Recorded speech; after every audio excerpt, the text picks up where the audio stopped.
All right. Hi, everyone. I should be live now.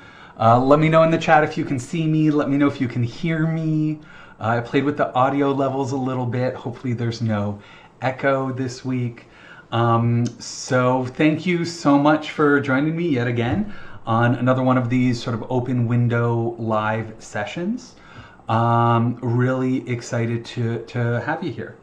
Let me just make sure. Sounds good. Looks good. Okay, fantastic. So what we're going to be doing today is just going through a couple things. I'll start with my market outlook, and then I do want to take a look at some of the new iShares fossil fuel-free ETFs, which I'm really excited about. I was able to dig into them and have some information for you there. And then from there, really just going to open it up to questions. I've got some questions from the just from email. And, you know, obviously, if you've got questions, you can always throw them in the chat. So thank you so much. The sound is way better. Fantastic. Great. By default, it had the setting like all the way up on max. So I actually was just able to play with the slider. And hopefully that means that you'll have a better listening experience. Okay, so let's start with the market outlook. You know, it's been a funny week in the market. So, you know, today you can see Canadian market down 3%. And the US down about 1%, but that's misleading because it has been a fairly good week in the markets. So let's look at this all country world index, and we can look at it over the last 5 days. And you can see really it was like 4 days up in a row, and then today's the day where it kind of, you know, sort of settled back down a little bit. You know, really what I feel is buoying the markets right now. I like that word because I do feel that there are sort of external factors that are keeping it afloat and up right now. And, you know, really it's two things. Number one is going to be the all the government support. So basically, Powell, the chairman of the Federal Reserve in the U.S., has just continued to say that we're going to be buying corporate debt and we're going to be flooding the markets with liquidity, that we've really never seen a government move this quickly, and a combination of governments as well as central banks moving this quickly on an economic crisis like this. So I think the investor confidence is there that this thing is sort of too big to fail, and they're going to do everything to kind of keep it afloat and keep it doing well. I think also, you know, it was really interesting on Thursday, you saw this big jump up, and this was largely in part of a new drug. So there's, what is it, Gilead Sciences. You know, they came out, there was a study that came out about a drug that they've been doing, and this really hit the news quite a bit. This drug is called Remdesivir. And so, you know, all these things that basically, you know, just popping up and saying that this is going to improve. Oh, it doesn't like my ad blocker. No, I'm going to get rid of that. But basically, Gilead Sciences came out with this remedy. It reduces the severity of the worst case scenarios. The market viewed this as like a medical, you know, potential breakthrough. Obviously, it forced the stock of Gilead Sciences to jump up. That you can see things went up quite dramatically here, right, on that news on Thursday, but it also caused the entire market to go up. So, you know, I think there's optimism around we're getting through this and things are going to start to reopen, and we kind of avoided the worst case scenarios from a biological perspective, as well as the continued government support. I'm still very cautious. I'm still sort of looking at the all country world index and looking at it over the last 6 months. Right, that obviously there was the crash and then sort of a rebound here, that I am worried that things are going to get worse before they get better. I think a lot of our social distancing strategies are working, which is awesome. So we like avoided the worst case scenarios, right? But then now people are taking that as a rationale, saying, well, you know, it wasn't that bad. Look, the numbers were wrong. You know, it hasn't killed so many people. So, you know, we should start to open back up.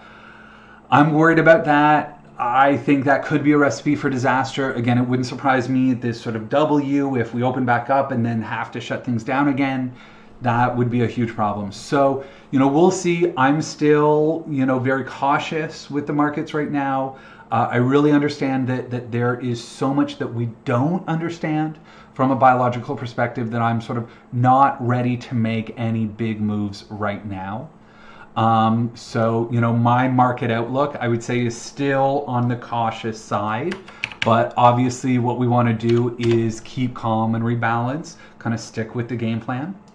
I have been taking a look at oil prices, you know, so strange after what happened last week. You can see, you know, price of oil, futures contracts, kind of back to about 20 bucks a barrel, you know, so which is where it was sort of before that big dip. So still very, very cheap.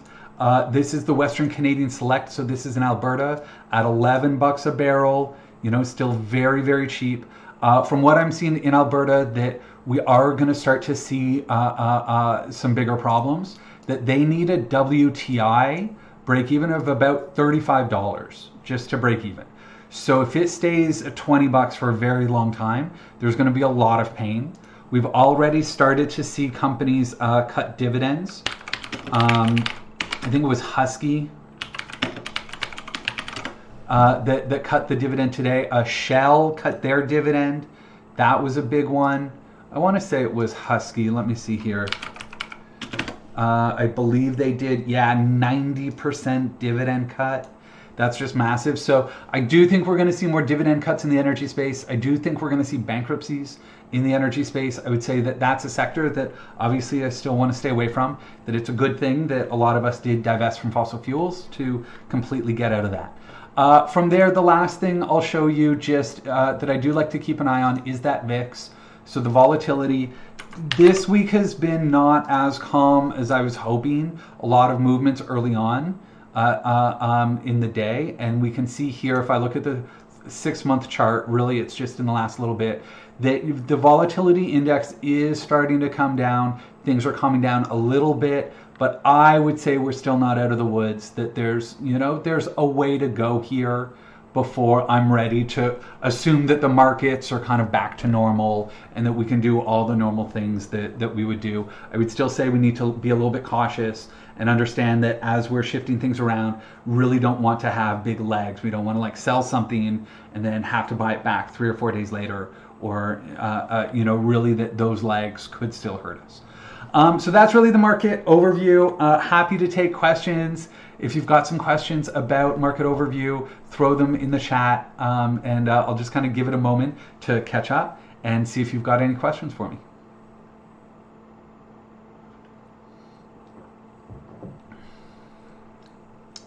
Hopefully we're good.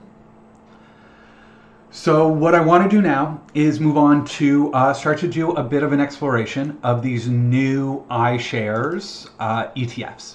So I was really, really excited. These came out about 2 weeks ago, and this is now the Advanced, ESG Advanced series from BlackRock / iShares Canada. So really, really excited about this. Kind of took a bit of a glance last time, but I've done a bit of a deeper dive. So happy to share with you sort of what I found. Really what's kind of cool is this product brief document that's down at the bottom, because this lays out sort of the family that they've created. I'll zoom in a little bit here, that they've created these 3 different ETFs, XCSR, which is the Canadian one, XUSR, which is the US one, and XDSR, which is EAFE, standing for Europe, Australia, and the Far East.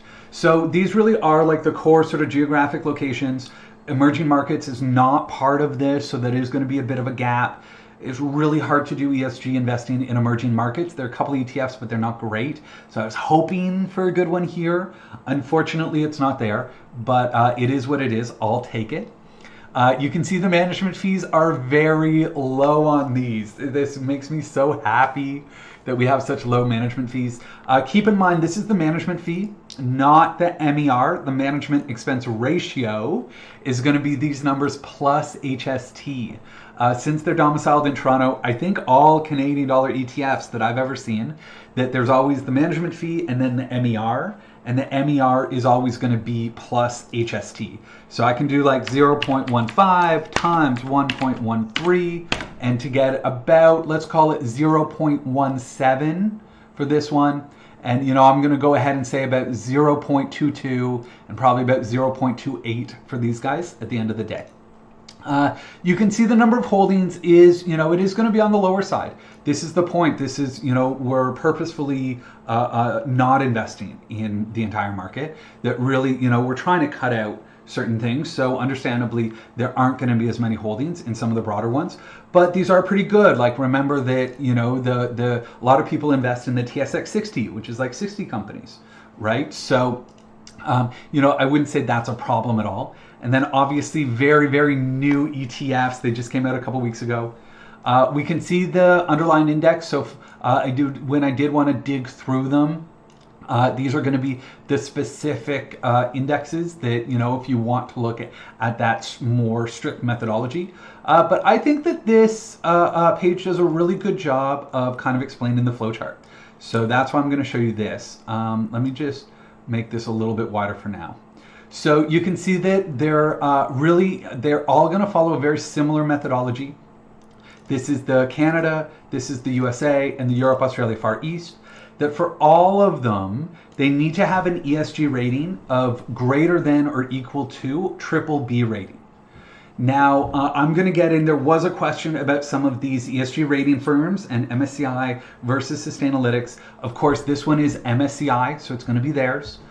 These ratings aren't perfect, but they do a really good job. And in this case, the fact that it's going to be, BBB, we'll see. I'll show you some later on, and you can see that it usually is about half of companies are BBB or above in a given sector.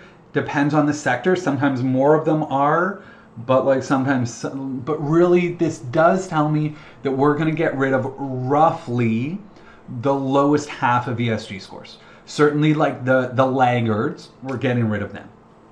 From there is this controversy assessment. Now, I believe this is done on a scale of 1 to 5. So it does exclude companies with a controversy score of 0. So I think this is one of these where a lower score is better. I could be wrong. This looks weird to me. A very severe controversy. I'm not quite as clear on this. But it does look at those controversies. Might want to get a little more information there. I feel like this might be an error on their part. From there, in terms of the screens, it does exclude all companies, all businesses with an industry tied to fossil fuels, thermal, coal, oil, gas, which means that it gets rid of pipelines, it gets rid of utilities, etc. But there is an exception provided to companies with over 50% revenue from renewable energy and alternative fuels. So there's a very specific company I'm going to address that is in the Canadian fund to kind of show you how this works. From there are other screens. You can see it excludes business with business involvement in adult entertainment, alcohol, civilian firearms, controversial weapons, conventional weapons, for-profit prisons, gambling, genetically modified organisms, nuclear power, nuclear weapons, palm oil, predatory lending, and tobacco. So this is like a pretty good list of the quote-unquote sin stocks. I gotta say, I'm impressed that they have for-profit prisons and predatory lending. That these are not things that I normally see when it comes to these funds. So this tells me that they've really been listening. And that, when some of these issues do pop up, the for-profit prisons, there was a whole thing about the CPP, Canadian Pension Plan, investing in this. Somebody heard that. That makes me happy. As well, the predatory lending, right? That makes me really happy. A lot of these payday lenders, things like that, won't be in there. Kind of cracks me up that it looks like the Canadian one does exclude cannabis. So they've got an explicit screen here. This has very much been in sort of the gray area. Should we exclude it or not? A lot of the older ones were created at a time when it wasn't legal. So there weren't cannabis companies. You can see here they go out of their way. Interesting to me that it's only the Canadian one, but I think that's because we're the only country still where it's legal. So it'll be interesting to see that if, there is movement in the USA and they start having, publicly traded cannabis companies, would this creep over? Probably, but we're not sure. From there, the last thing is the weighting. So it is interesting to me that the Canadian index does have a 10% issuer cap. So this means that no individual company is able to have more than 10% of the portfolio. This is going to prevent the big banks from dominating. They might end up having a much higher weighting than we would want them to be. But for USA and EAFE, hasn't been a problem. They're just straight market cap weighted. What it does mean is that a couple companies, tech companies, are huge in this USA one. And that's really what I'm going to spend time showing you is the sector breakdown, because there are some deviations there. So this is really the screening from a sort of a, you know, the methodology perspective. You know, it's kind of interesting here. They talk about ESG leaders. There is a little bit of a controversy score here. So, okay, so it looks like, yeah, it does. The controversy is on a 1 to 10 scale, with 0 meaning the most severe controversy and 10 meaning no notable controversy. So it looks like here, I was wrong here, that if it really has to be a very bad controversy to get out of the Canadian one, whereas in the American one and in the EAFE, you know, it's interesting there that there's a slightly different threshold.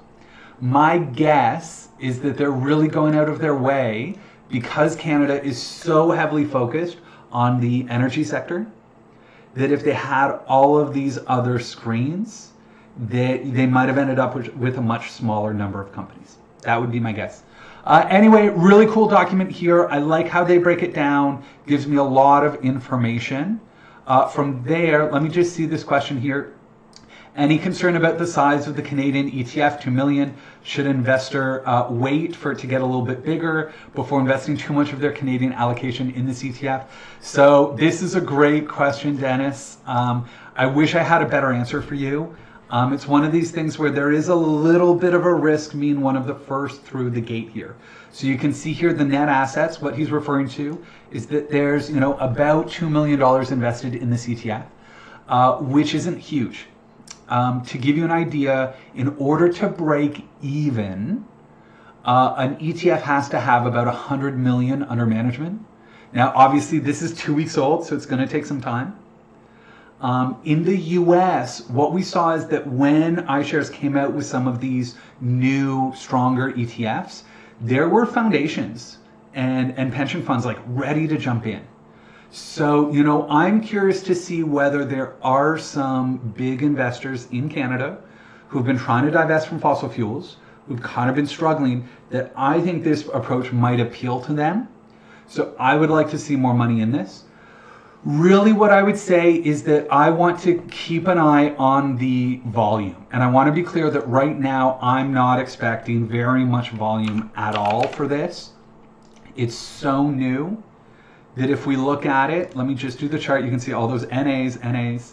Really, I can do the 1 month chart and we have it here. You can see that basically on the 23rd, you know, there was a fair bit of volume, about 5K. This is the volume here. So about 5,000 shares were purchased. Only 100 shares were sold the next day. No activity. From here, the volume, 1,700 shares were purchased. 200 shares were purchased and 188 shares were sold. So, you know, this is tiny volume. The way these ETFs work is that they do have something called a market maker. So what this means, and I don't know who it is for iShares, BlackRock might do it themselves. They're just so big. But the idea is that these are going to be sort of actors, financial institutions that kind of have a bit of a float, where they have shares and they will sell you your shares and they will buy your shares kind of no matter what. So, you know, Dennis, really what I would say is it kind of depends how much money you're investing in this. You know, if you're investing, let's say like, you know, 10K or 20K inside this ETF, no problem. That's no worries. The market maker, they're going to handle this, no problem. If you're talking about investing $1 million right now in this ETF, you know, you would then account for about a third of the shares. Obviously, you'd want to be very, very deliberate about that. I'm guessing we'd almost have to like call up iShares and find out who the market maker is and kind of like set that up in advance. So, you know, this is my way of saying if you're going to put in larger amounts, I'd be very cautious. I would probably do it in chunks over time. And I would be really careful to use limit orders instead of market orders so that, to ensure that you're not pushing it up. That said, if you're talking about investing like less than 10K into something like this, I would say go for it. I don't really have any concerns. The bigger concern is that because it's so new, I don't have any data. Like, look at this, NA, like across the board. Like when we look at the chart, like, you know, there's just not, there are going to be days where it's like, it's going to be flat because we just don't, there was no trading at all. So I would say I'm in no rush with this, that, you know, you might want to give it at least like a couple months. That said, if it's a smaller amount of money in relation to that, 2.2 million, you know, by all means, I would say go for it, but just be careful about it. Hopefully that's helpful. So when we look at it, really the thing that stuck out to me as I was looking through it is the sector breakdown. And so this is the Canadian one, and you can see here so much in financials. Now, obviously no energy in here, but you know, it was a little bit interesting. And then as well, if I can get maybe next to it, why don't I do it over here, ex-USR, here it is. And let me bring this over. That when we look at the sector breakdown for the US one, it's huge when it comes to tech. That really, this is going to be my concern, is the sector breakdown. So being the math nerd that I did, I created a little Excel spreadsheet today. Let me make it a little bit bigger for you. Hopefully you can read this. Let me know if there's any issue. I'm a little bit worried about my face cutting it off, so maybe I'll make the window kind of like this. Okay, so basically Canada, USA, EAFE. Down here, what I have is my benchmark, the MSCI All Country World Index. So this is like the standard global equity ETF. And what I did is I kind of, you know, I did mine. I don't really know where I got these numbers from. I kind of did it sort of according to a couch potato, or like again, the standard breakdown. But I did 15% for Canada, which is a bit of a home bias. We've talked about this in the past. You wouldn't have to go this high if you didn't want to, but I think a lot of Canadians would do about 15%. Half of it for the US, and then 35% of it for Europe, Australia, the Far East. So we can play with these numbers. If you want me to do it in a different way, then, you know, I'm happy to take those, just throw it in the little chat, and I'm happy to do the numbers in real time. What you can see here is that by doing it at this combination, we're going to have about 27% exposure to the tech sector, which is quite a bit higher than the 19% that it is in the All Country World Index. Now, tech has done phenomenally well as a sector. So if there's a sector that I'm kind of okay being overweight, like it might be tech, but at the same time, like again, tech has done really well. Is it really worth those valuations? You know, and it does tend to be a little bit more volatile, although in the current pandemic situation, you know, tech has been some of the better because obviously everyone's going online like we're doing right now. So, you know, it's one of those things that's a little bit tricky. It is what it is, but very, very high when it comes to tech. When it comes to financials, a little bit over, not too much. Obviously, if we put a heavier weight into Canada, this number would start to skew, right? So that's why I would say be aware there. But we're not out to lunch in terms of financials, as long as it's a nice diversified portfolio. Healthcare, we're very, very underweight healthcare, which again, some people will be okay with this. There's going to be a lot of big pharma. That said, you know, especially right now, I think people understand why healthcare stocks are kind of an important part of the portfolio. And again, it is what it is, but, you know, very low exposure there, or lower than average. In terms of industrials, we do get a little bit more. In terms of consumer discretionary, we get a little bit less. Consumer staples, we're pretty close. Communication services, we're under a little bit, right? And then utilities, this is another one where, again, we're quite a bit under, less than 1%. Versus 3.35% in the benchmark. So again, we can always like round this out. We can always like, you know, get a little more exposure to some of these sectors if we want to. I know a lot of my clients really love those renewable energy utilities. They've done quite well for us over the last few years. So, you know, might not be a bad idea if you do want to own some of those, hold those as individual stocks just to like bump up your allocation there a little bit. We're a little bit heavy when it comes to real estate, and then a little bit heavy when it comes to materials. So, you know, really utilities to me is the flag. Healthcare to me is the flag right there. And technology, the fact that we're really, really overweight tech. So, you know, I'm going to play with some different ideas of, you know, ETFs that we might be able to use to round this one out. I'm a little bit cautious. Normally, like the Doing More Good one that is sort of my go-to one is PZD, the Invesco Clean Tech ETF. But that one has a lot of exposure to industrials, which we're already heavy on, and tech, which we're already heavy on. So again, to me, I don't know if that's going to be the best sort of complement, Doing More Good sort of complement to this sort of suite of iShares ETFs. It'll be really, really interesting to see how they perform. I just love it when there are more options on the market, just because more competition is good, so the fees come down. I feel like this is going to get 90% of the way there for most of my clients when it comes to the doing less evil perspective. Obviously, it'll be up to you. There might be some companies in here that you're like, Tim, how did that get in? Why are they in here? But if we look at the US one, look at how high Microsoft and Apple are, and even Google, which is in here twice, so you sort of have to add these up. They have voting shares and non-voting shares, which is why they're in here twice. And then from there, it does, the percentages do go down considerably. You can see that it is nice and diversified after those major tech companies. It's curious to me, no Amazon, no surprise there, probably on the ESG side or the controversy side. But like, as I scroll through it, really no sort of major red flags for me as I did go through these ETFs. In terms of the fossil fuel free aspect, so they are fossil fuel free, but remember there was that little caveat where if it's more than 50% in renewable energy. So I have a client, I believe it's Michael, who is just amazing, who's come up with this incredible database that he sent me. And what he did is he used a database to be able to flag all of the different fossil fuel companies that are in here.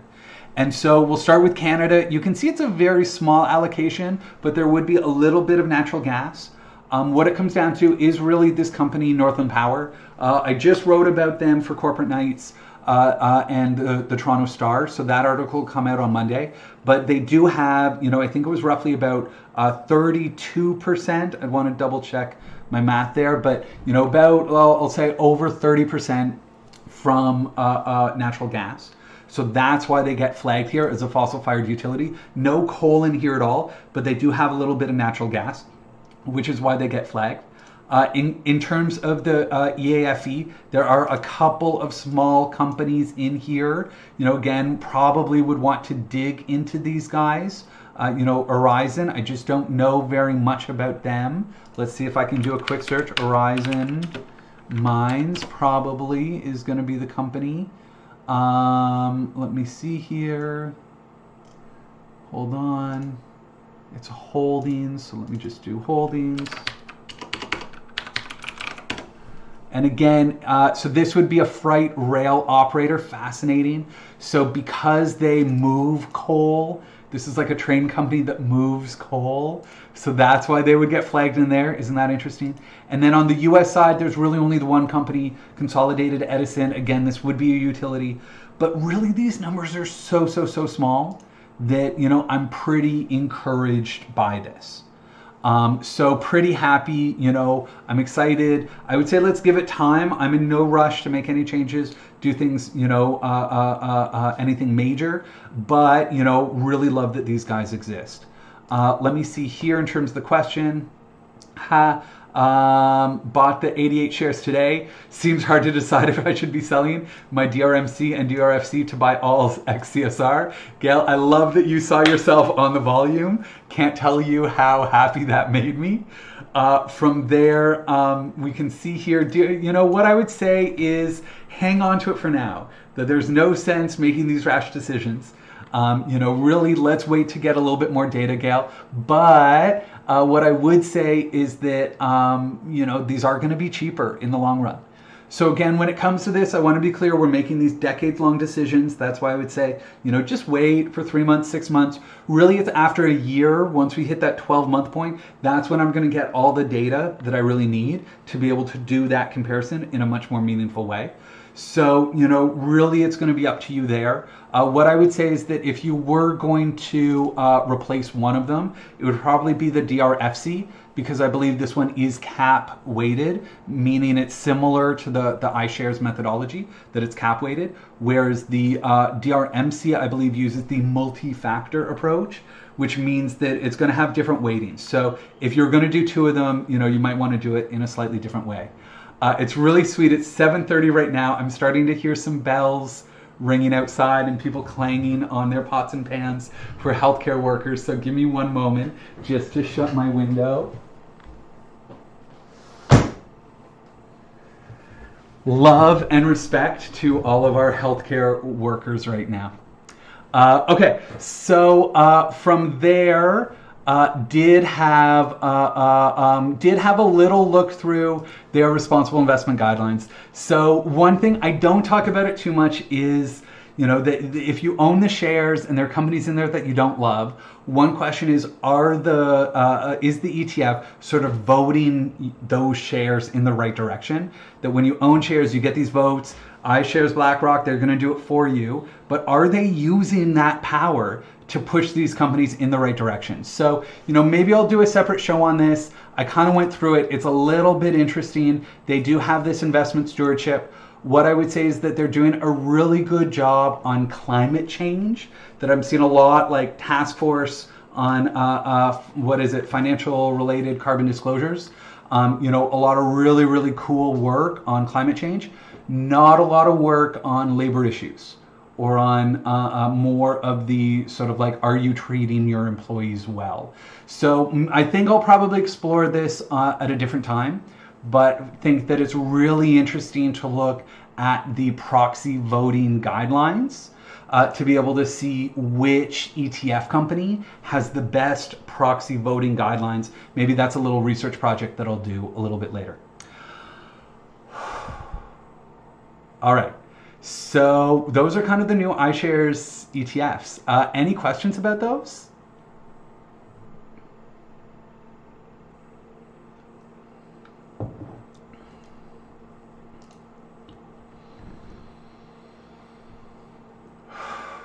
All right. I think we're good to move on. So there was somebody who did ask me about the Wealth Simple ETFs. And I'm going to save it for a different show because they're not out yet. And I know I can get the regulatory data. They just did a whole bunch. They did on CEDAR is like the disclosure. So we are starting to get more information, but I have to like wade through these ridiculous documents. And, more of them were filed on April 22nd, which is kind of cool. But, just really, really waiting for them to actually come out before I dive in. I'm kind of curious. I wonder if I can search for investment fund. Let me just see if I can do XCSR. I'm just curious on the timing to be able to see. No, it's not going to show up. But my guess is that the Wealth Simple ones will be out very, very soon. What I will say is that I'm pretty sure it's Michael. I hope I'm not getting his name wrong. I feel awful. But that I think that on this, you can see that we do have the Wealth Simple. This is like the X North America. So we're starting to get some of the holdings here. And I'm happy to report that there are no fossil fuel flags in here, which is kind of exciting. So I think we'll tackle those on a future episode, a future show. But for now, what I want to do is just get your questions. So I'm going to open it up for Q&A. I've got some questions here that clients had, so I'll go through these first. But at this point, it's just kind of popcorn style. So, really what I would say is use that chat feature. And I'm happy to stick around as long as people have questions. So, how safe is it to be investing now in ETFs given the dire economic outlook? From Laura. So again, I kind of addressed this last week, where it's really the question around market timing is so hard. I wish I had the crystal ball and I could tell you exactly when to invest. My assessment is that now is a fine time to be in the market. Meaning if you've got investments, that's fine. We don't need to sell them. If you have money, I have no problem with people doing dollar cost averaging and putting money to work right now. That said, I'm also in no rush. That if we look at the All Country World Index, which again, this is sort of my proxy for the storytelling, and we look at it over the last 6 months, let me get the big chart. So if we do the big chart over the last 6 months, we can see what's happened here, right? We can see that it wasn't a straight V-shaped recovery. It didn't bounce straight back up. The optimistic scenario right now is this like Nike swoosh that it's just going to keep slowly climbing back up as we like reopen the economy, and it's all going to go according to plan and everything's going to be great. Obviously, what I'm worried about is a W where it kind of climbs up and then falls back down before eventually climbing back up. I can see that scenario if we don't take the precautions seriously and we open up the economy too quickly. So that would be my fear. So, really what I would say to your question, Laura, is it safe to be investing now in ETFs?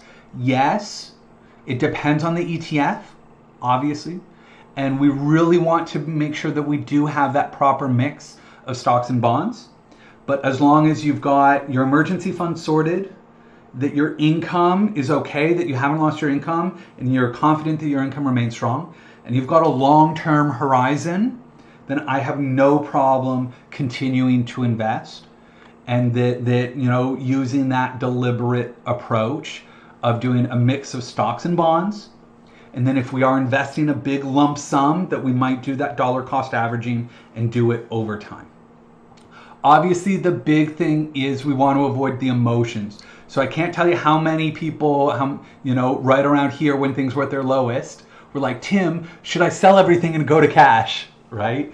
And no, it bounced back up. Now that it's up here, it's tough to know how much things have bounced, whether they'll bounce more or not. But I would say now is a fine time. But I still am remaining very, very cautious. And in fact, am kind of anticipating that there might be a further decline. From Drew, if, for example, I want an 80-20 portfolio, so 80% equities, 20% bonds, but add in 10% impact bonds into my portfolio, how does that affect my equity bond ratio? Do I just split the non-impact bond portion of my portfolio, 90%, into 80-20, right? Or do I just keep it separate? So there are a couple different ways of doing this. First of all, Drew, thank you for the question. And I will say, I know I've been kind of teasing this idea of doing a whole episode on impact investing, and I've been getting a lot of interest in that. So I'm really hoping that I'll be able to do that soon. In a dream world, I'll do it next week. Otherwise, I would say hold my feet to the fire that in 2 weeks at the absolute latest, where I want to be able to get some people who run these impact bonds. And there are some cool things happening that I want to share with you. So fingers crossed, I can get that sorted out. Drew, in terms of your question, honestly, the way I typically do it, and there's no standard rule here, like I'm really the only financial planner in Canada that talks about impact bonds. So, really this is me kind of making it up, full caveat. But what I tend to do is I do look at it as a bond. So if you're telling me you've got 80-20 and you want 10% bonds, what I would suggest is split the bonds in half. They do 10% for the impact bond and 10% for a bond ETF. I would be super comfortable with that. That said, obviously that means that you only have 10% in bond ETFs. So it does reduce your ability to rebalance if there's another crash, right? The stocks fall, the bonds go up by a little bit. When we rebalance, we sell our bonds, we use that cash to buy stocks when they're cheap. So that would be my only concern, is that with this risky of a portfolio, you really are limiting yourself. So, I wouldn't blame you if you bumped it up to 25% bonds just to be on the safe side. And then that way you could do 10% impact bonds, 15% bond ETFs just for that little cushion, and then 75% stocks. Obviously, if it's something like a 60-40 portfolio, then it's easy. 60% stocks, 30%, bond ETFs, 10% impact. The fact that you're only doing 20% bonds is the only reason why, I might suggest you bump up your bond allocation just a little bit, just so that you do have that flexibility in case there is another crash, that you can rebalance and you can generate that cash, that free cash, to sort of be able to buy stocks when they're cheap from your bond ETF. Hopefully that helps. Okay, great. Oh, fantastic. Okay, so happy to see that my opinion is appreciated. Okay, great. So next question from Vincent. So this is where we get in the data. My question relates to the various sources and sites you use to review an ETF or stocks. So the carbon footprint and the ESG score. I often switch between Morningstar, Yahoo Finance, and one other site. So this one other site is MSCI. So let me just bring them up. So I've got Yahoo Finance here, right? Again, this is what I use for individual companies. So when it comes to ESG data and individual companies, I can get my ESG risk rating. So it's a risk rating. So the lower the score, the better. A lower score signaling less unmanaged ESG risk. Wow, they just really need to make this as confusing as possible. So a lower score is better. And I looked at this percentile compared to all the other companies in the stock market, that Apple is in like the top 32% from an ESG score. Their environment score is quite low. Social score higher, not crazy high, but on the higher side. And the governance score, right, not great. And again, really those numbers, you can only compare them to other companies. So I can look at Microsoft, and you can see here Microsoft 8th percentile, so like more sustainable, slightly better environment score, better social score, much better governance score. So that's Yahoo Finance. The second site is MSCI, their ESG ratings. And again, these are for individual companies. There is Yahoo Finance, which uses Sustainalytics, which got bought by Morningstar. So it's going to be interesting, and that'll be the third one for funds that I'll show you.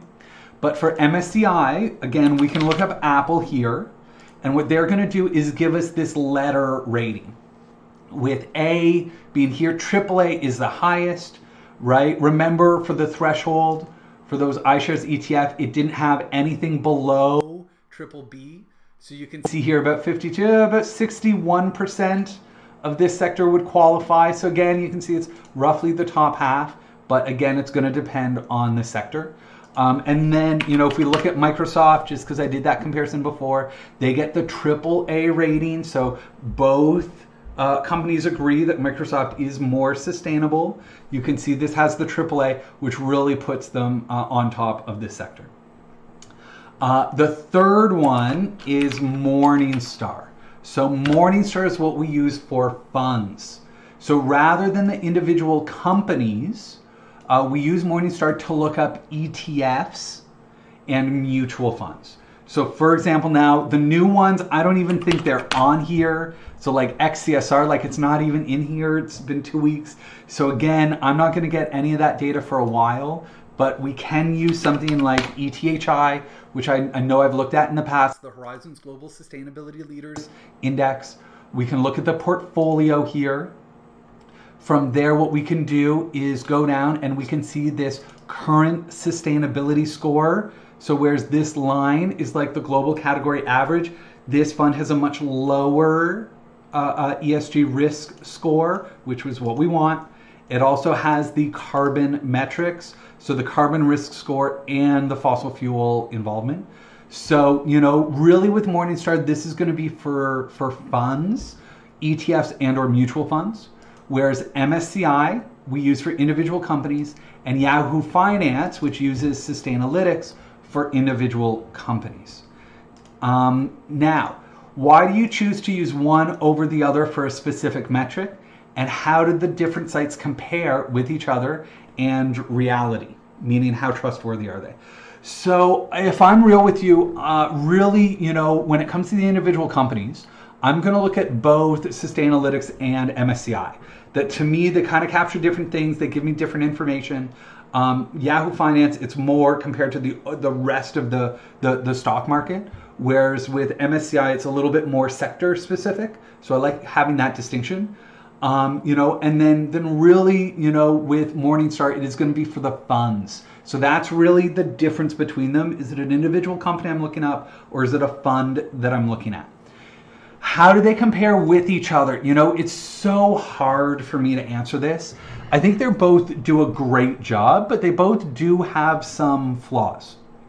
You know, one of the issues with all of these is that with the two companies together is that they don't always consider the product or service that's actually being sold.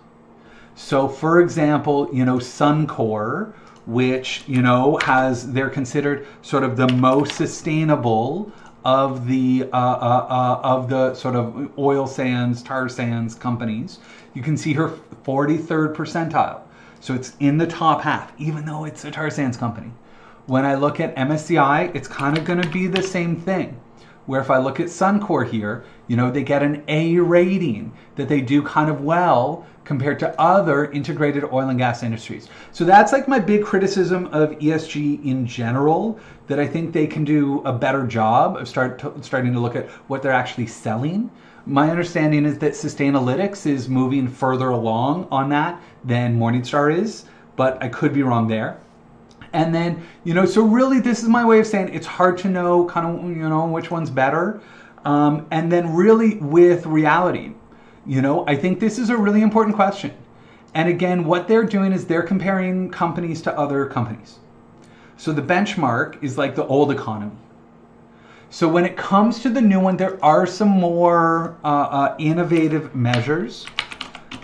Really the best thing that I've seen, if we want to look at how future ready something is, we could use this thing called the Future Fit Business Benchmark, right? And these are tools, you know, and that investors can use them, that really are kind of pushing the boundaries, where what they've done is they've looked at the future and what something like CO2 emissions need to be in the year 2030 or 2040 or 2050 to avoid the worst case climate catastrophes. And then they're measuring the companies today versus that future business or that future sort of, you know, societal need. So they're really trying to change the benchmark here. That said, it's just not widely available. I just can't kind of speak to it. I'm not able to like punch in the company name and get the score for this Future Fit Business Benchmark. Not all companies are using this. So, you know, so really for me, it's a product of like, I'm just going to use what I have. And like, I got to be real with you that, you know, really it's only been in the last like 3 years. To even, you know, MSCI was maybe a year ago, Yahoo Finance maybe like 2-3 years ago that I started getting this data for free. So like the fact that I even get this data for free is phenomenal. And I'll just speak to your last question here because, you know, can I comment on the methodology being used by Sustainalytics? I know some people are concerned with the fact that they keep much of their analysis under wraps. That, yeah, I mean, this is going to be proprietary information. This is how they make their money, is like they've got this system, they've got this research, they've got everything. It'll be interesting to see now that Sustainalytics has been bought by Morningstar. You know, does that change? How does that change? What does that look like? I don't know. Am I going to be able to start getting company specific? Like if I do Apple here, you know, on Morningstar, you know, am I going to get a sustainability tab that's now going to like tell me, you know, the ESG score there? I hope so. I don't know for sure. And, you know, what I'll say is that before the crisis hit, my business was growing and I was kind of starting to make some longer term plans for growth. And, you know, I did contact both Sustainalytics and MSCI to look at actually getting their data package, you know, to be able to get the research and the analysis and all the access to their database so that I could really walk you through this and share whatever they would let me share. And that, you know, unfortunately it would cost in the ballpark of like $3,000 to $5,000 per year each to be able to get that subscription. So I'm not there yet. I'm not at a point where I can like show you the specific research, you know, where I can log in and do that. You know, really to me, I think it's understanding that these aren't going to be perfect, but, you know, it is what it is, and we'll take those. I'm just seeing here, slight echo just started. I wonder if, you know, I feel like it's the same time of day. Forgive me, this is going to look weird for a moment, but what I'm going to do is just lower my settings just a little bit more, and let's see if that fixes the problem. If there is echo, also maybe I was just getting a little excited Vincent asking me about ESG research companies, getting me all worked up. So, that could be why it did peak and get a little bit of echo. I'm hoping that it's better now. So, from Tanya, I've also searched online, but can't find any funds traded on the Toronto Stock Exchange that are similar to the Invesco Cleantech ETF. Do any exist? I haven't branched out to invest on the New York Stock Exchange or NASDAQ yet, and was trying to keep it simple by keeping my investments on the TSX. So, okay, it looks like that worked. Fantastic, yes. I'm learning this stuff. So, okay, when it comes to US dollar stuff, first of all, I want to be clear, you might consider branching out. It just opens up the gates so much more into all these different products that, I would hope that you would consider the US dollar ones. But when it comes to Canadian dollar ETFs that are similar to PZD, really there are two directions we can go in. The only, I would say, doing more good ETF that is in US dollars is CESG, which is the CI First Asset MSCI World ESG Impact ETF Canadian Hedged. So this is going to be an ETF that is linked to the UN Sustainable Development Goals. I want to see, let me see if I can get their methodology here. Oh, this is so bad. Are they going to give me, here it is, it's the hedged one. Let's see here. This is the MSCI World ESG Select Impact X Fossil Fuels Index. So really, this is getting very deep down the rabbit hole because I wasn't able to prepare this to see how intense it is. But you can see here, what we're looking at here is the impact metrics. And these are defined by the UN Sustainable Development Goals. This uses a positive screen, so it's not the doing less evil, it's like the doing more good. And we can see here, I'll make it a little bit bigger, that we do have environmental issues, right? All these different, climate change, natural capital, and we do have the social issues as well. So things like education, SME finance, affordable real estate, nutrition, right?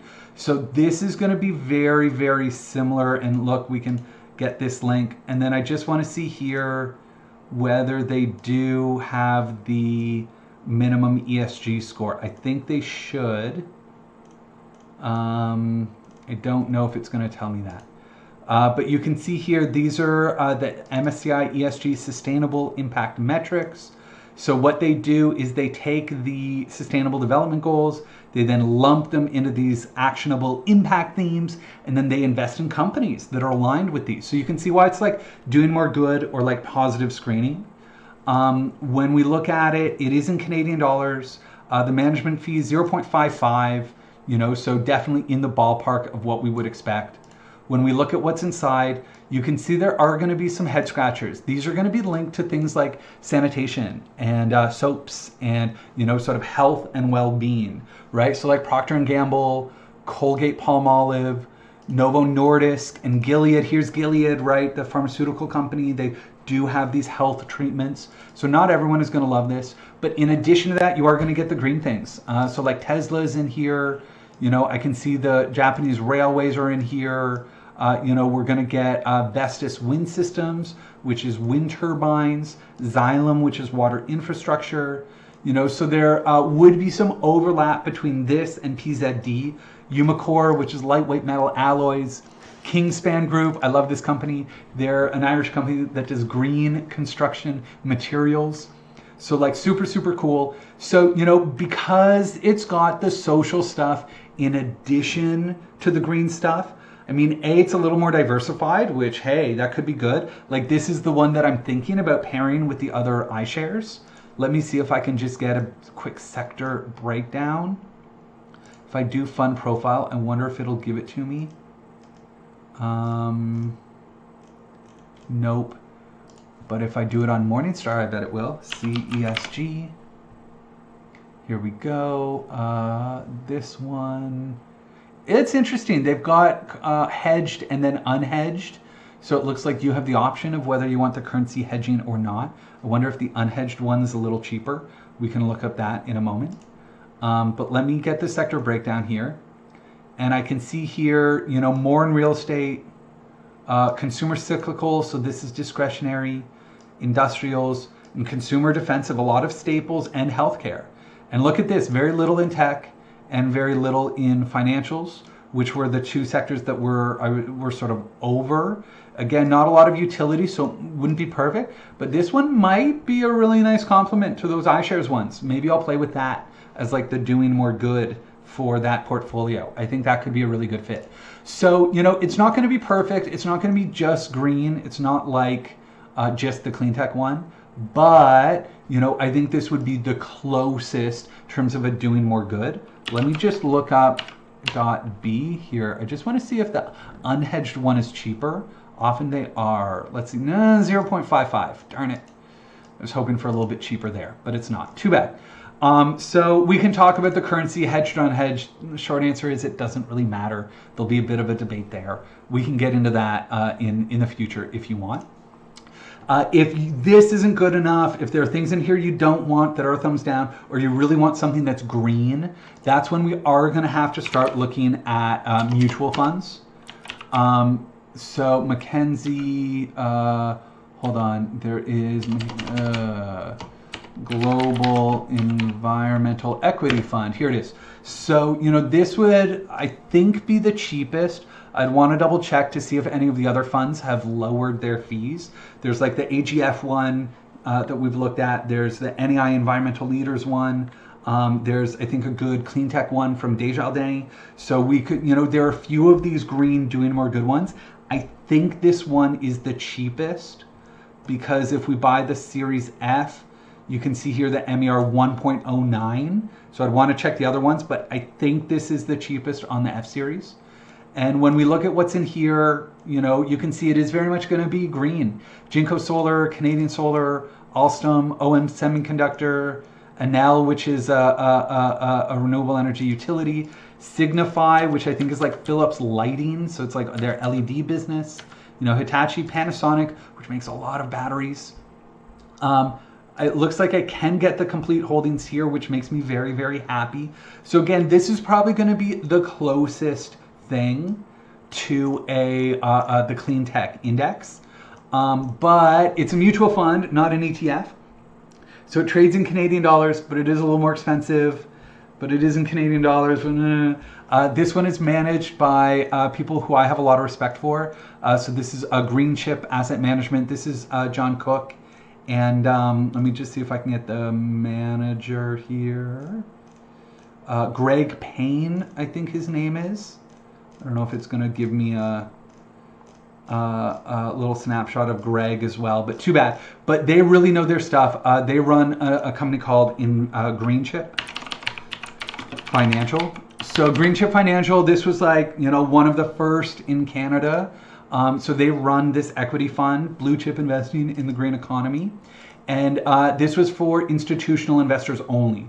So the minimum here was like, I don't know how much, but like hundreds of thousands, if not millions of dollars. I think you have to be accredited.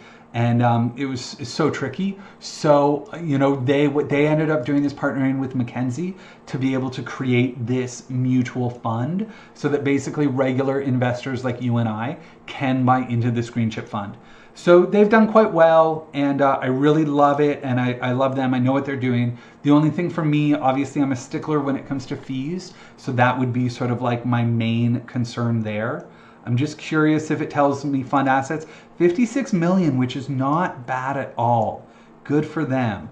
That would be quite good. Again, there would be things like the NEI Environmental Leaders Fund, right? I would have no problem with something like this. This would be similar to to PZD.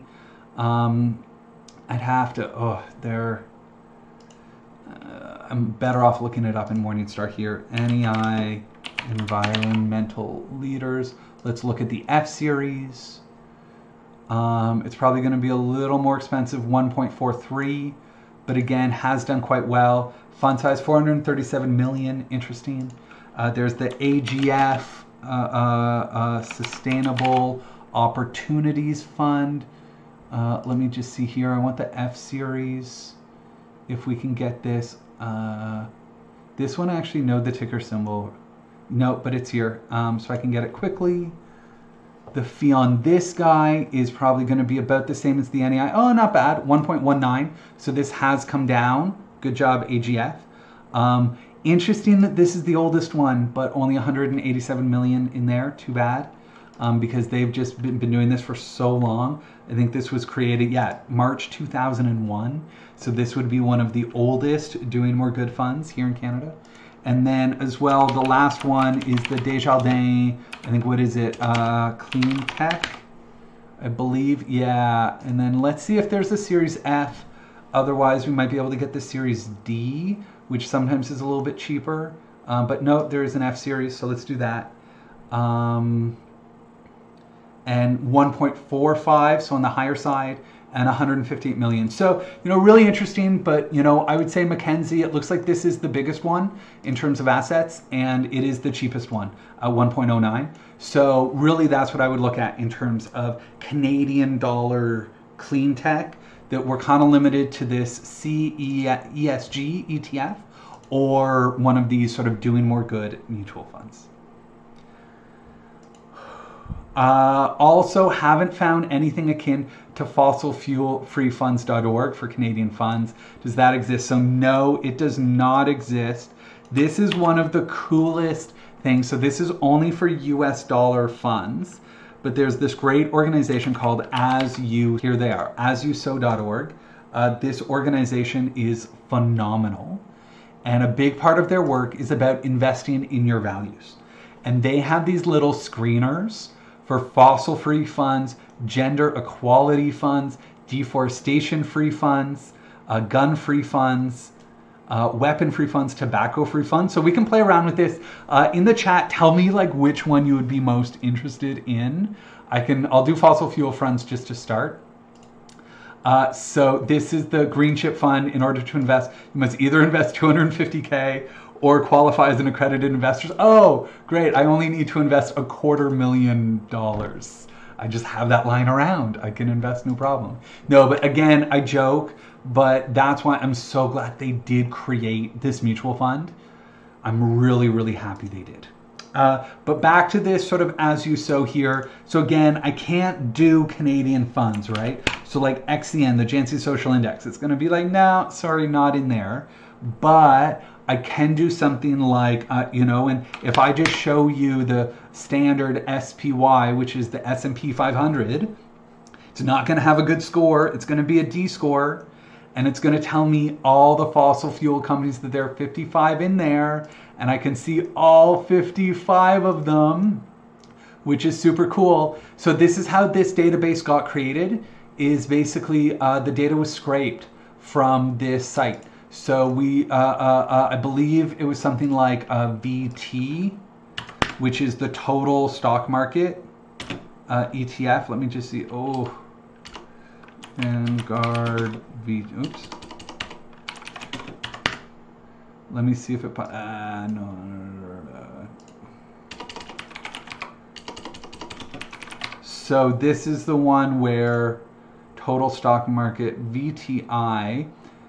Now, I just wonder if this is just American and not the global one. But again, this would be like the most comprehensive ETF. So we just did one that had like everything and scraped all those. And then to be able to clean it, to be able to compare to see whether some of these companies that did get flagged. So, this is a super cool tool, at least in terms of US dollar ETFs.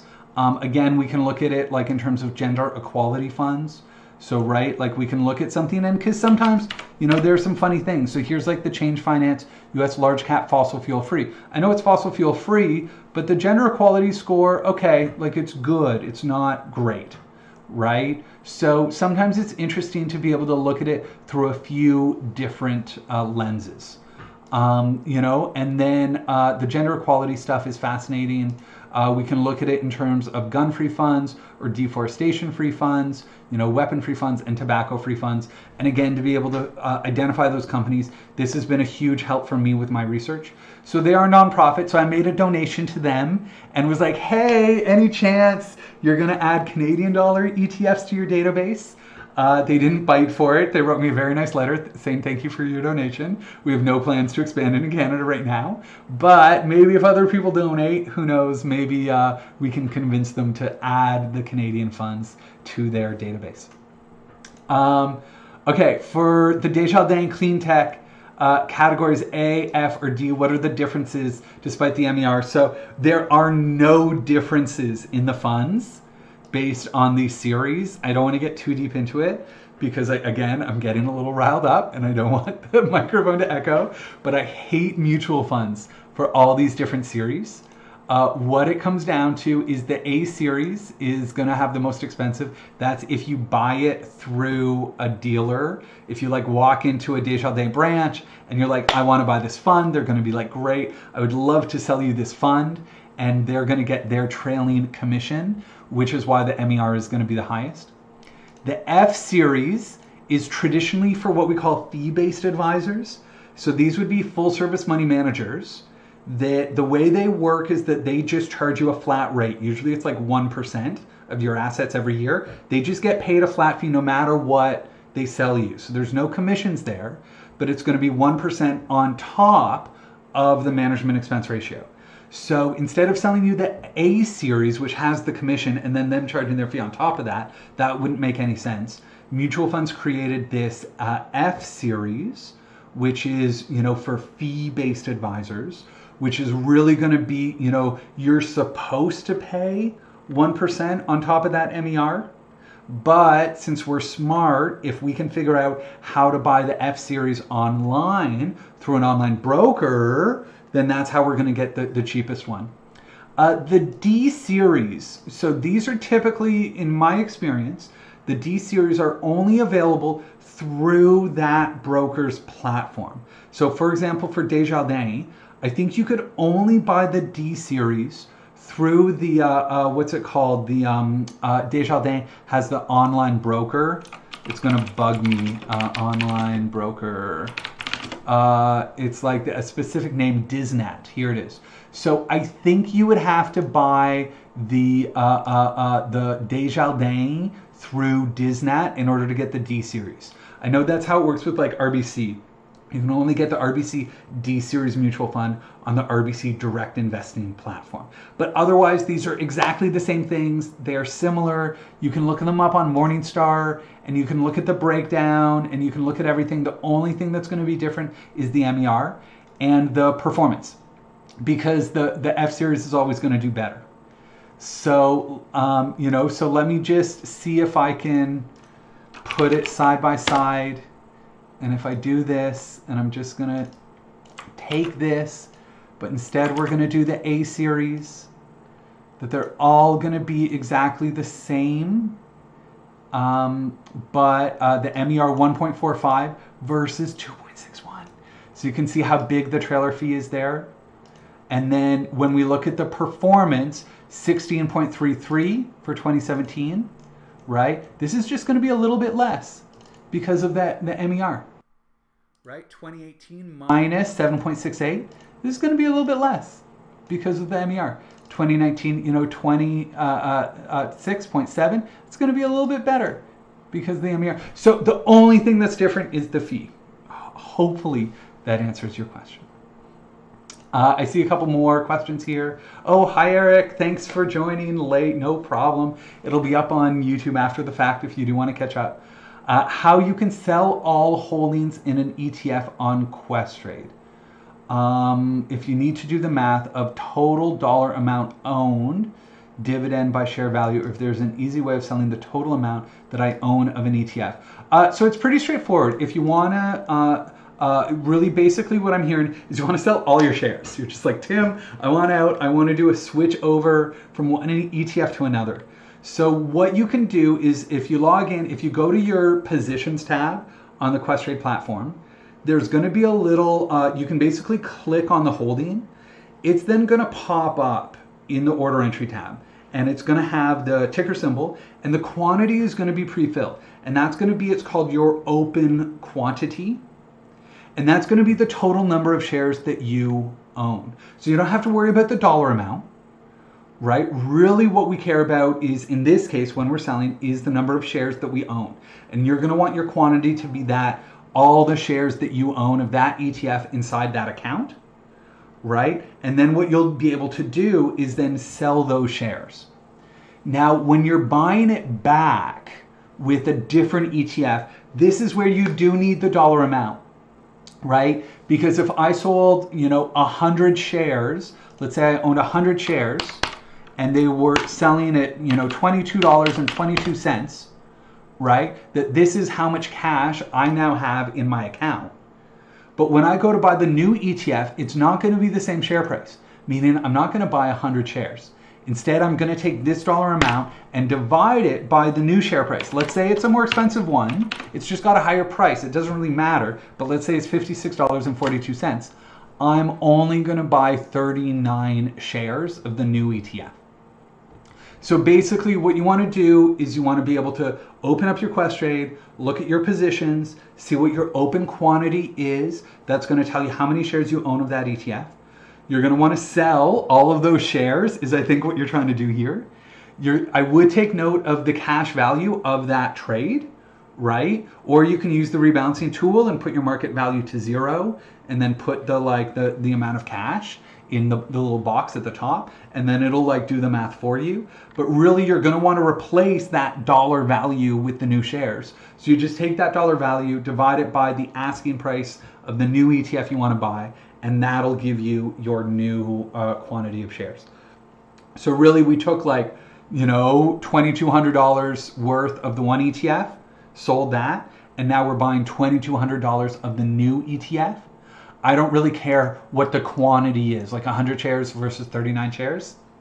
Doesn't matter. What matters is the dollar value of those shares.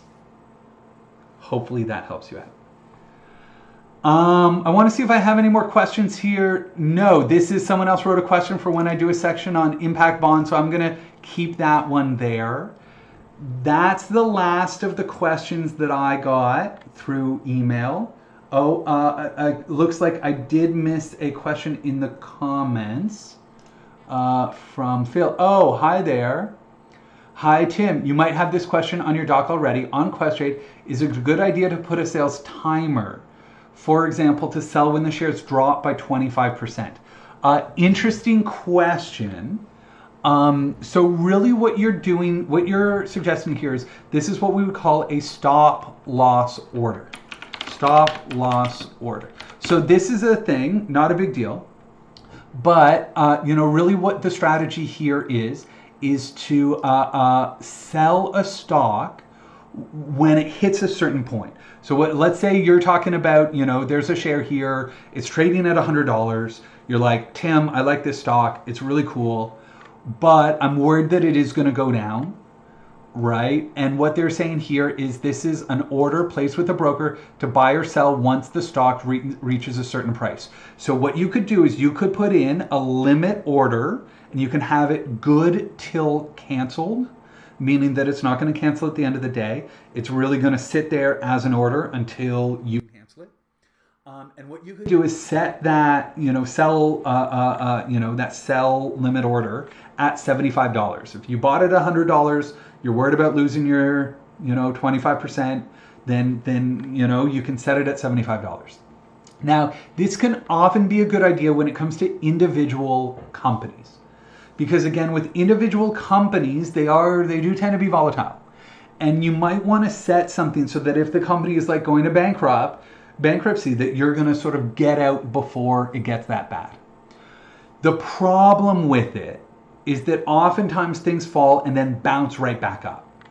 And so the fear is that it falls for some bizarre reason, could be a glitch, it could be a reporting thing, it could be this, that, or the other, but that if it falls, right, the system will trigger your sale, so you'll sell it, and then you're thinking, oh, I'm going to buy it when it's later, but what if it starts bouncing back up,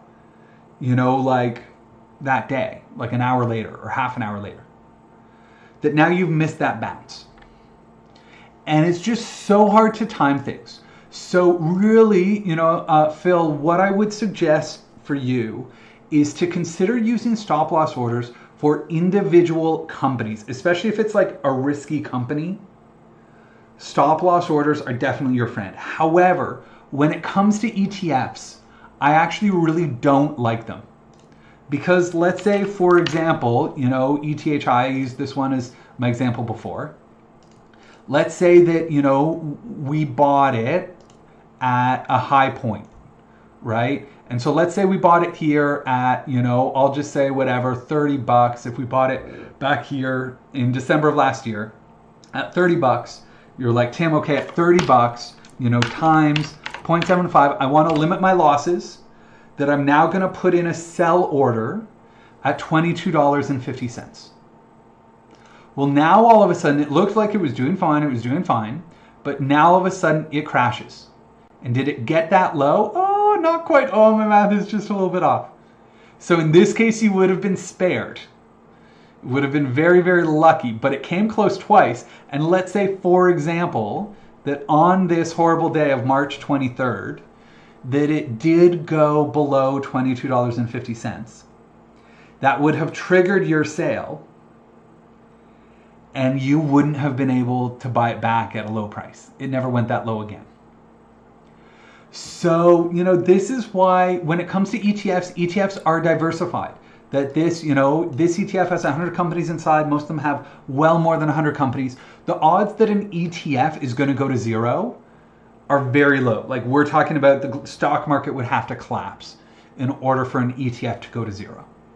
So one of the reasons I like ETFs is because I don't really have to worry about doing these stop loss orders.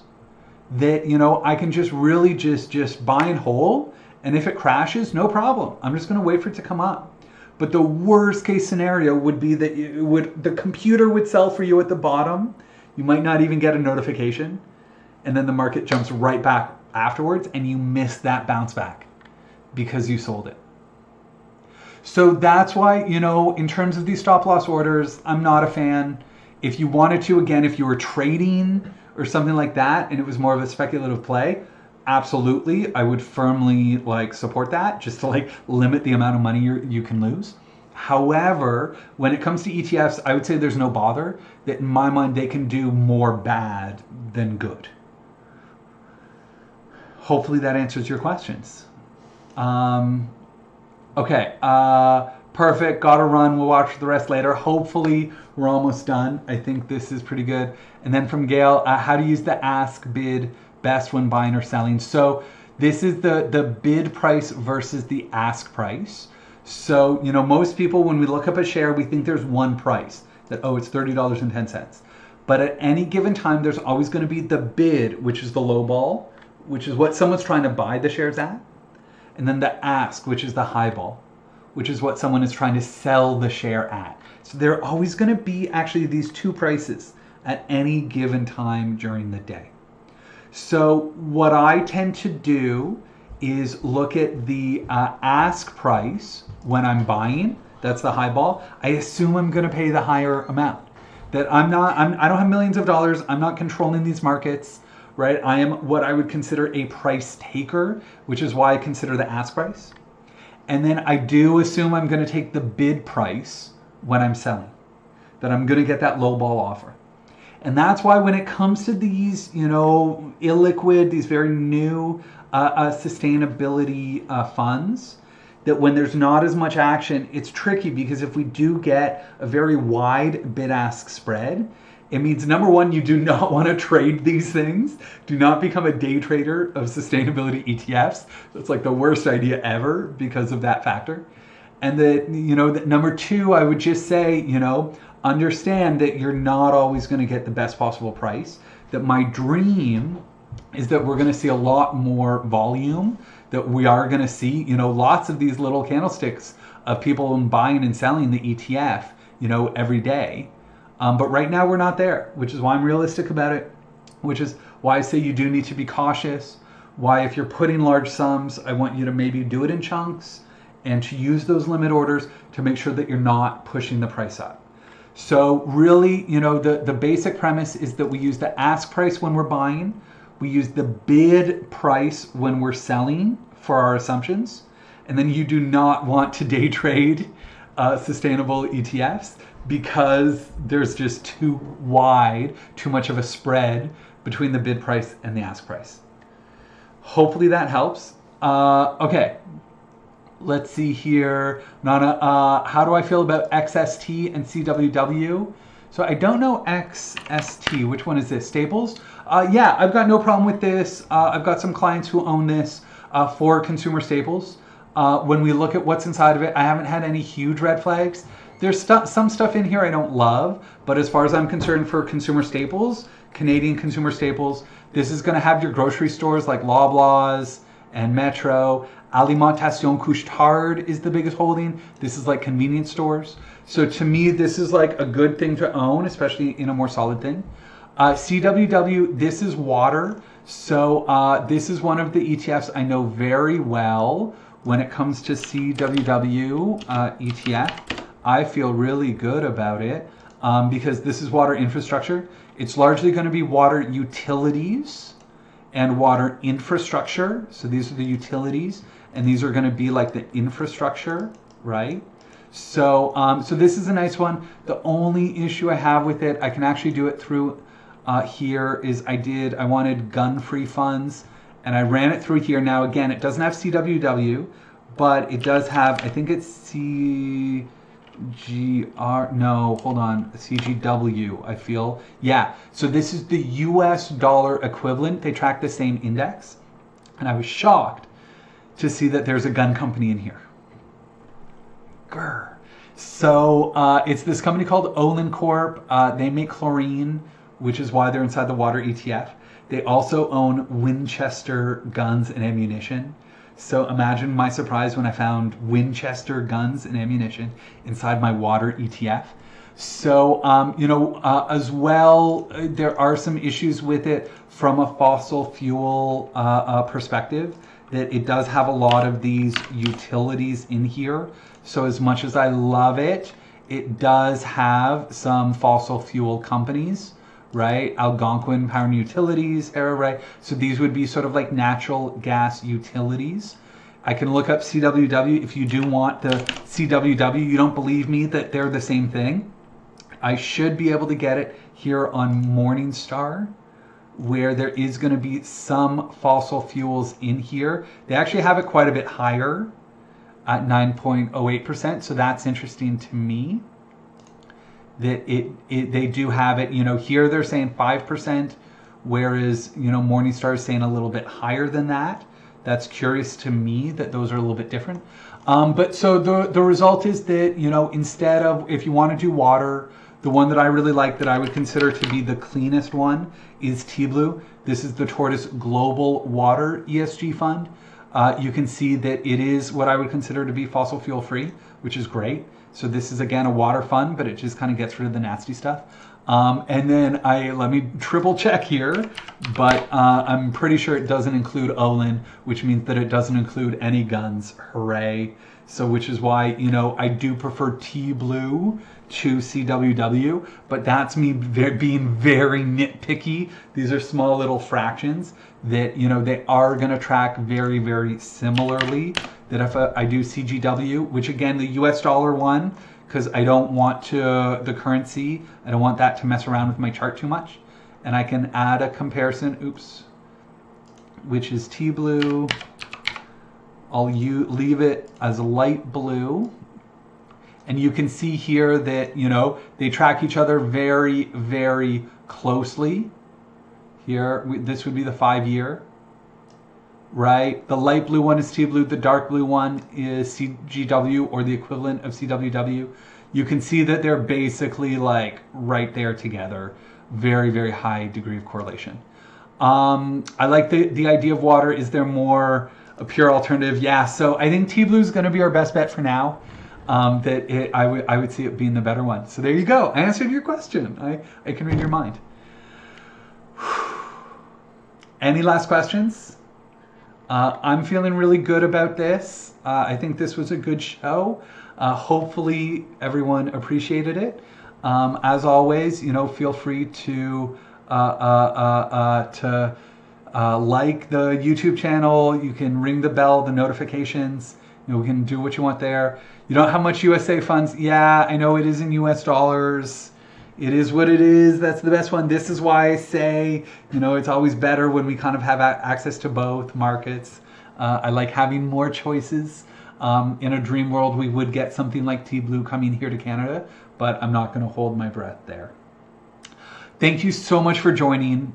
Really appreciate it. I'm going to work this week to try to get my tech set up a little bit better so that I can have guests on the show.